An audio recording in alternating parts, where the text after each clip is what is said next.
کسی که بیشترین فشار رو توی خانواده تحمل میکنه نه مادره، نه پدره و نه حتی دختر خانواده، بلکه پسر ارشد خانواده است. پسر ارشد خانواده خشمی رو هم میکنه که هیچ کس متوجهش نمیشه، چون که از اول بهش گفتن باید محکم باشی، باید بتونی بار همه چیز رو تحمل کنی و هرگز اجازه ندی کم بیاری.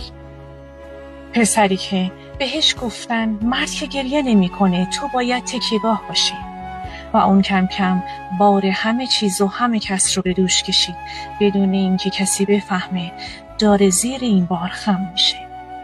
هیچ وقت اجازه نداشته خسته بشه، اشتباه کنه و یا حتی فقط بگه سخته برام. ازش توقع داشتن موفق بشه، تأمین کنه، محافظت کنه، بی اون که بپرسن خودت چی میخوای. اون مرد شد، ولی تو این مرد شدن حق بچگی، اشتباه، ترس و آرزو کردن رو از دست داد.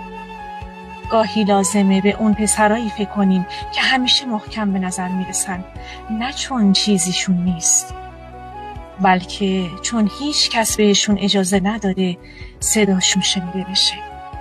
این کلیپو بفرست برای اون پسری که همیشه محکم بوده و تکیه‌گاه خانواده است، تا شاید بشه براش یه دلگرمی.